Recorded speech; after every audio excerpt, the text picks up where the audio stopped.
Welcome to Tutorial Tuesday, guys. So, today we're coloring color. Yeah, we're coloring color. Today we're covering color. And quick disclaimer, I am colorblind. I know a lot of you guys know it, and it probably seems like I'm just shoving it in your face. But for those of you that kind of clicked on this video that just don't know who I am or anything, yeah, I just want to let you know that I'm not the best person to address color to you, but I do know how I do things. So I want to establish real quick that being colorblind does not mean that I cannot do art. It does not mean it. I can still do art no matter what. Even if I didn't know anything, I could still do art. And the reason why I say that is because it's not a... I mean, technically it's a... I guess that some people consider it a disability, but I don't look at it as it's a disability. It's a defect, but it's a communication error, and it's not... it doesn't affect how I do everything. It just affects how I can talk to you guys, or how you guys can perceive what I'm putting out, you know? So I just want to address that real quick for the newer people, because if you're new and you're coming in here and you hear me saying one color and you're clearly saying another, I'm not dumb, I'm just colorblind. So, I go through and I'm going in and I'm putting in my flat color, and that is what it's called. It's a flat color. It's just when you put in your base color into your line art. Of course, whenever I'm on here, I create a second layer for the line art, and it's separate from the color. And I was taught to do that in my comic book art and design college course, because it just gets easier to go through and mess with the line art from there, and your lines never disappear if you have to fill in something with your pen tool. So, textures, shading is not. Textures is added detail to clothing. That is something that you would add into your coloring process. And what I have right now is something I pulled from my texture layer. Yes, I do make my own textures. I try my best to always have my own work to use into my images. I don't like pulling images off the internet and being like, hey, this is a concrete kind of texture, let's use it. No, I go out. If I have to go and do that, I would actually go and take a picture of a concrete building or something. I did go out and stood in the middle of the road in front of my house and took a picture of the blacktop because I needed it. I think you guys can recall when I did that. So I turned that plaid texture to red because red is the color that I use to put over everything so I can tell layers. So I make a separate layer, and then I fill it red, turn the opacity down on that, and then I can see the textures of everything. That's how I study clouds. That's how I study just about anything with a texture. Because most of the time I can't see it. So I went in and I wanted to show you guys how to do this plaid texture, and I'm using it for the shirt. So what I did was I took a brighter red, and I kind of made it into these vertical lines, and they're thin lines, and I spaced them out, and I tried to be as evenly spaced as possible, but it doesn't necessarily matter if it's not perfectly spaced. And then of course I went through and I chose like not really a brighter red than that, but it definitely was it wasn't darker. So I went in and I made that, and that was a horizontal line that is thicker than the other. And sometimes I'll go through and I'll add another thin line somewhere. Am I doing that right now? I think I am. Yep. I went in and I added another thin line, just a centimeter from, and it was a darker shade of red than the other, than the gray background. So I went in and I'm adding that like a centimeter apart from the original, brighter red. Jesus. And so it looks like dashes. I kind of hate how I did it, but at the same time it looks nice. And then of course, when everything leaves that box, I go to the layer with that box, and then I select everything around it using the magic wand tool. Can't think of exactly what it's called, but it looks like a magic wand. And then I go through and I merge all of those layers, and it adds a little less it makes it a little less complicated to go through and deal with. And then of course I do each individual turn for the texture. So how I have the forearm and the bicep. I just slapped my arm and you probably heard it. For the forearm and the bicep, I kind of do the two different texture layers, and one is facing one way and the other one's facing another. And the reason why I do that is because there is a different angle going on, and while it's not perfectly lined up with how it should go, it's quick and it's easy to do, and it makes it look nice still. Usually you'll see other artists that'll go through and they'll kind of just illustrate their plaid pattern in right there on the shirt, and they won't make it a separate layer.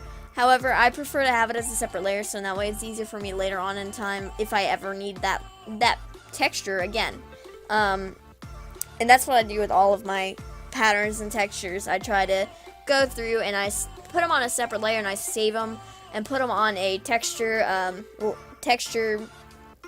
workspace in which I save and I have all of that together. And I would recommend you guys do that if you're using like Photoshop, or if you're using Psy. I can't necessarily say that I don't know exactly how Psy works, so I've never used Psy. I've tried it once and I don't think I liked it because they had that color wheel and I have no clue how to locate my way around a color wheel. So, and you're probably thinking, oh, well, why, Rose Servant? Why? What's so different about a color wheel and a color scale? I don't know. It's just, it put me in a panic because it's a wheel, not a line. Technically, a wheel is a line, like one line, but it's not a straight line. And I can figure that one out. And you're probably wondering, how can I figure that out if I'm colorblind? Well, whenever I first started out, I started doing color on Photoshop. I don't color in real life. I'm too scared to. I won't do it. But whenever I started coloring in Photoshop and started doing Photoshop in the first place, all of my swatches, this was about when I was 11, 12, 13, around there. It became very frustrating for, I think, my family, because we had to go through and I have one original character that was completely white, because I thought that that's like paper white, I mean, and I thought that that was what pale Caucasians looked like. So I went and I made a paper white character, and so we had my swatches labeled, and from there I kind of memorized where it is. And I've had the reason why the swatches aren't labeled anymore is because I've used different computers since I've gone through so many computers since then, which is to be expected. And then some color tips for you guys is, in college I was told, we lived by this religiously. It was, I think, Cool Colors. It's either Cool or Cooler, and it's spelled with a K. I'll go ahead and put that on the screen. And that's just a giant color wheel that terrifies me. But you can go through and you can pick monochromatic, tertiary, secondary. Dogs don't bark, please.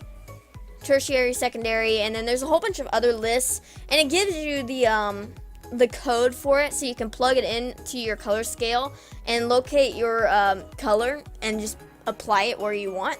And then it works in both CMYK and RGB, and I religiously work in CMYK, because if I go to a printer, they only work in CMYK, so I wouldn't go and do RGB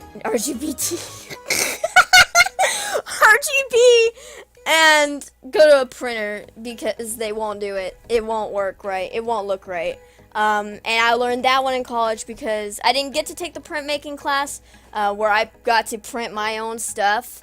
But I definitely learned to work in CMYK because the printers, they got really pissed off with me at one point. So, shoot, what am I thinking? But Cool Colors is one thing that we learned to do religiously, and you get to select what color you're doing, but if you are looking for monochromatic, if you're looking for a specific scale, that I would definitely recommend you do that because it's helpful. I couldn't do it on my own. My instructor would give me a code and have me plug it in, and then we would go through and pick colors, different colors for it. And you can pick, I think, up to 6 colors in one standing. I'm not sure. I can't remember anymore. And I think you guys have seen me do this, like in the Delirium Isabel. I think it was called Good Morning, and it was that speed paint I did a couple weeks ago. And what happened in that one was I was working in pastels, and I cannot see pastels at all. I don't know what a pastel color looks like. I know it's a color. I see it as white, and so I don't see any appeal in pastel colors whatsoever. I apparently own a dress shirt that is mint, like a pastel green, and I didn't know it until recently, so I don't like pastel colors. It sends me into a panic, I can say that for sure. But I worked with pastels at that point, and I was going back to how I started learning color, and I had, oh good god, dogs. Well, I own dogs. Oh my god. Okay. I'm sorry about that. I didn't realize that they were going to start barking, but they did. Where was I? Oh yeah. Color library was one, and the color library, it was when I was going back with pastels. I have no idea about pastels whatsoever, so I went in and I did the color library, and some of the colors were labeled to where I could find them. Others weren't, and I would just select the color, return back to the color scale, and see where it is on the color wheel, so I would know, hey, this is like that light pastel green, or pastel red, or pastel black. And I didn't know there was a pastel black. I didn't know this. I didn't know. And so that was something that I did. And then there was another one, Pantone. We lived by Pantone Colors religiously in college, and if you don't know what that is, Pantone Colors are basically swatches you can go and select and look through. I would definitely suggest you do it. It's a pain in the ass to me, but I would definitely go and look at it, especially if you're into graphic design and whatnot. If you're into following trends, I would definitely look into it regardless. And then there's another dog trying to get in my room. Come here, lady. Break the goddamn door down, why don't you? Oh yeah, Pantone Colors. They have a website for Pantone Colors. I'll put that up as well so you guys can check that out. It wasn't for me, I can say, because Pantone, it wasn't necessarily, not all the colors were labeled to where I can identify what they were. So I really hated using Pantones, and we lived by Pantones religiously. We would go in and do assignments for the weekly Pantone color, the monthly Pantone color, the yearly Pantone color, Pantone. And that was something that was there. It would definitely help you decide on what you want, especially if you want to live off of swatches, but I highly suggest that you don't live off of swatches and make your own colors, because I know that in college that irritated my instructors when we used swatches, unless they instructed us to use Pantone colors, and we did. But you can go out there and experiment and have fun, and it would be great to do.